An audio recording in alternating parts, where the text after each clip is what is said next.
नमस्ते, आपका हमारे चैनल में स्वागत है। तुम अगर दुख को स्वीकार लो तो आनंदित हो जाओगे, क्योंकि दुख कभी स्वीकार को जानता ही नहीं। दुख अस्वीकार को जानता है। जहाँ अस्वीकार है वहाँ दुख है। जहाँ दुख है समझना चाहिए वहाँ अस्वीकार मौजूद है। अस्वीकार विरोध प्रतिरोध है। प्रतिरोध किसी भी रूप में हो वह ऊर्जा का नाश ही है।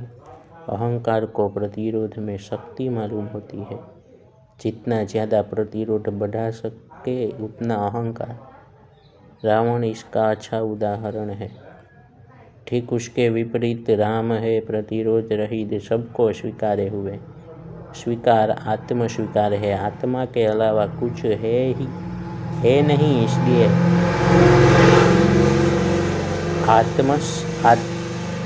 आत्मस्वीकार में सबका समावेश हो जाता है।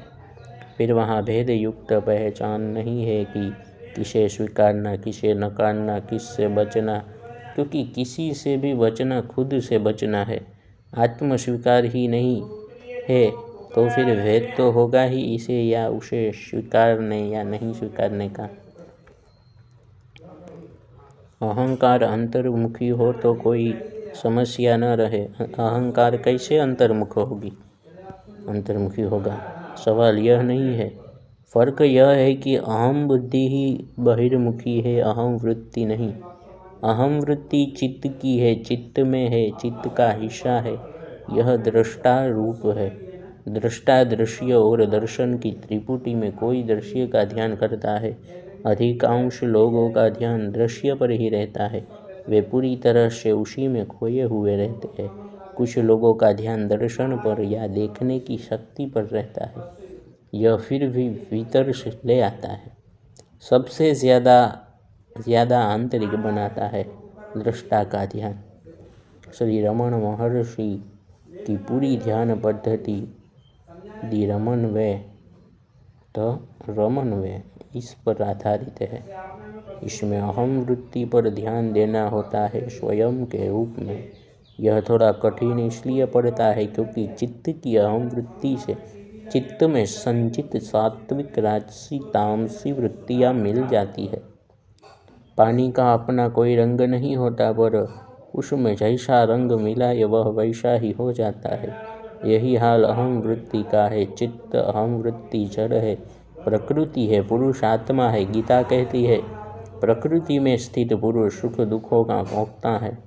अहम वृत्ति जड़ है, परंतु पुरुष अर्थात आत्मा से मिलने के कारण, तादात्म्य के कारण चेतन प्रतीत होती है।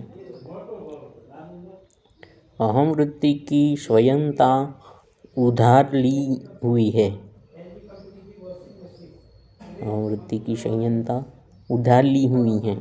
अहम वृत्ति अलग मामला है। वह अहम मान्यता है जिसका वास्तव में कोई अस्तित्व ही नहीं है। अहम वृत्ति जिस वृत्ति के साथ मिलती है, अहम बुद्धि अपने को वही मान लेती है। सुखी, दुखी, क्रोधित, क्षुब्ध, भयभीत, चिंतित। लेकिन रास्ता उसके लिए भी है। रास्ता यह है कि न सुख का ध्यान करना है, न सुखद का ध्यान करना है, अपितु सुखी का ध्यान करना है। जो सुख का अनुभव कर रहा है उसका ध्यान करना है। फिर जो भी जैसी भी वृत्ति हो, जैसा क्रोध, तो क्रोध का ध्यान नहीं, क्रोधी का ध्यान। कोई बड़ी परेशानी है तो परेशानी का ध्यान नहीं, परंतु जो परेशान हो रहा है सिर्फ उसी का ध्यान। पीड़ा या पीड़ा देने वाले का ध्यान नहीं, जिसे पीड़ा हो रही है इसका ध्यान, उसका ध्यान। इसका कारण यह है कि स्वयं रूप अहंकार सीधे आत्मा स्वयं से अर्थात मूल स्रोत से जुड़ा हुआ है। अंतरतम आत्मा सबसे अधिक अंतरंग प्रिय आत्मीय है। हर आदमी को स्वयं सबसे निकट, सबसे प्यारा इसी कारण से लगता है। दृश्य का तो वह उपयोग करता है सुख के लिए, वह भी तभी जब वह अपने आनंद स्वरूप को भूल जाता है। जब स्वयं इतना प्यारा है, इतना सुख रूप है, तो और कहीं सुख के लिए भटकने की क्या ज़रूरत है? ज़रूरत ही नहीं है। ज़रूरत इसलिए पड़ती है क्योंकि बीच में शरीर है, उसके सुख दुख है, उसकी पीड़ा राहत सर्दी गर्मी आदि की समस्या है।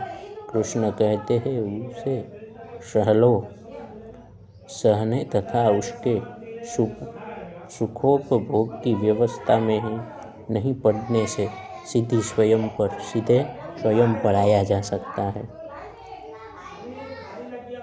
स्वयं पर आने पर अहमन्यता, अहम बुद्धि और अहम वृत्ति मिलते हैं। मैं सुखी हूँ, मैं दुखी हूँ, मैं सुख हूँ, मैं नाराज़ हूँ। तो अंतर यात्रा जो शुरू होगी वह इसी को आधार बनाकर होगी।